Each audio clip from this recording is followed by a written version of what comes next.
Halo kamu Demi Masa, kembali lagi bersama Demi Masa.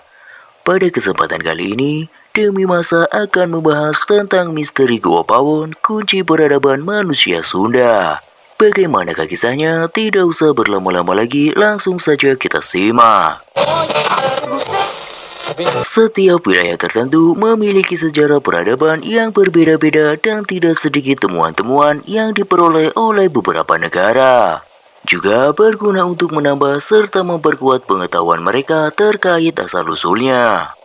Di Amerika ada teori perpindahan Siberia-Alaska yang berbicara soal kedatangan manusia Amerika yang diperkirakan sudah ada sejak 20.000 dan 50.000 tahun yang lalu.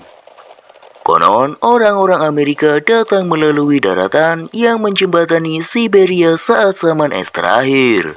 Sedangkan di Indonesia, khususnya di daratan Bandung, ada teori pertahanan hidup manusia dengan berburu, yang berbicara soal kedatangan manusia Sunda yang sudah ada sejak 5.000 hingga 9.500 tahun yang lalu.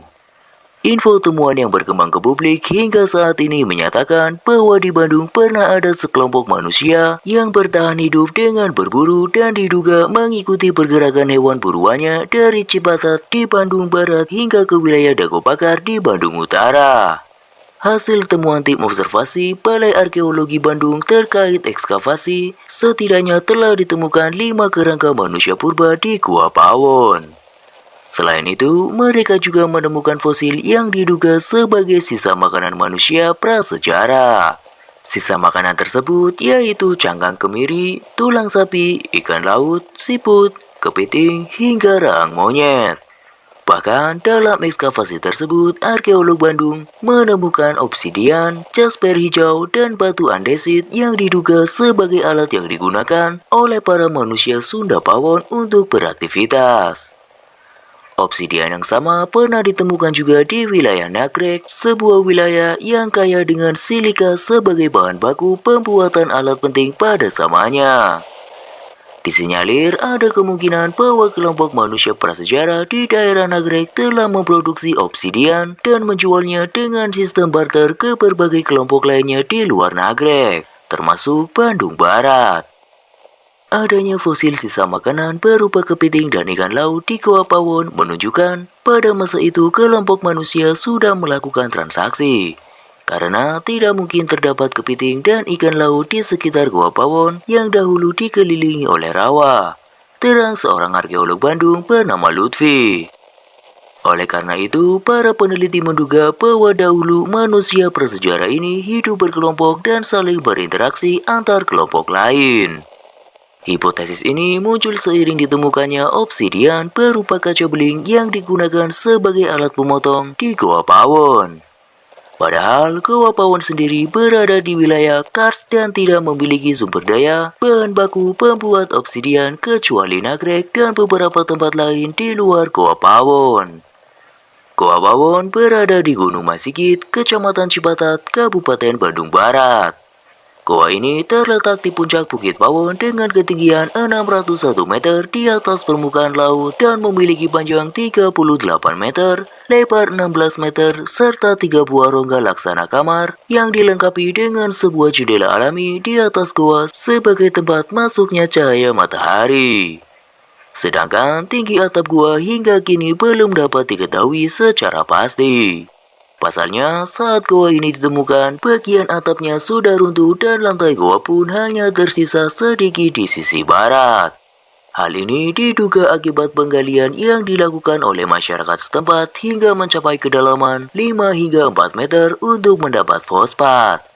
Adapun lantai bagian tengah goa sudah tertimbun oleh bongkahan runtuhan atap dan sebagian besar goa sudah tererosi sehingga membentuk lereng yang cukup terjal. Sementara itu, di perbukitan Karsitata inilah aktivitas penambangan batu kapur dan marmer oleh warga terus berlangsung sejak puluhan tahun lalu dan seolah sudah mendarah daging. Bahkan penambangan tersebut mendapat restu dari pemerintah setempat. Situs Gua Pawon telah ditetapkan menjadi kawasan cagar lindung arkeologi atau kepurbakalaan setelah kerangka manusia purba ditemukan di sana pada tahun 2009. Sementara itu, pada tahun 2010, Kementerian Kebudayaan dan Pariwisata Republik Indonesia telah mengajukan kepada UNESCO agar situs Gua Pawon bisa menjadi salah satu cagar alam warisan dunia. Diharapkan dengan penetapan Gua Pawon sebagai cagar alam warisan dunia, pelestariannya tidak hanya menjadi tanggung jawab Indonesia tetapi juga dunia. Berdasarkan situs Dinas Pariwisata dan Kebudayaan Provinsi Jawa Barat, peneliti Belanda pernah melakukan penelitian pada tahun 1930 hingga tahun 1935. Hasil dari penelitian tersebut adalah penemuan peralatan seperti anak panah, pisau, penyerut, gelang batu, batu asa dari zaman pre-Neolitik. Sedangkan pada tahun 2003 hingga tahun 2004, melalui proses ekskavasi ditemukan berbagai bentuk artefak, fitur, dan ekofak yang sedikit menguak gambaran peradaban gua ini pada masa silam. Artefak ini terdiri dari gerabah, pecahan keramik, alat serpi, alat tulang, alat batu pukul, sisa perhiasan berbahan gigi hewan, dan juga moluska. Kemudian, pada tahun 2003 hingga tahun 2017, penelitian dan penggalian yang dilakukan Balai Arkeologi Jawa Barat menemukan 7 kerangka manusia purba yang disebut sebagai manusia pawon. Temuan 7 manusia ini ditemukan pada lapisan-lapisan yang berbeda. Rangka 1 dan rangka 2 yang ditemukan hanya tulang tengkorak bagian belakang. Sedangkan rangka 3 merupakan salah satu rangka yang paling utuh dan diperkirakan berumur 7.300 tahun yang lalu. Sekitar 20 cm di bawah rangka 3, rangka keempat ditemukan untuk umurnya diperkirakan 9.500 tahun yang lalu. Selanjutnya, rangka kelima terdapat bagian rahang atas dan bawah. Ketiga rangka tersebut diperkirakan berumur 5.600 tahun yang lalu. Rangka keenam ditemukan di kedalaman 235 cm dan diperkirakan berumur 10.000 tahun yang lalu. Sedangkan rangka ketujuh ditemukan di kedalaman kurang lebih 245 cm dan diperkirakan berusia 11.000 tahun yang lalu. Demikianlah kisah tentang Gua Pawon, kunci peradaban manusia Sunda. Bagaimana menurut Kamera Demi Masa? Jika Kamera Demi Masa memiliki pendapatnya tersendiri, tulis saja di kolom komentar.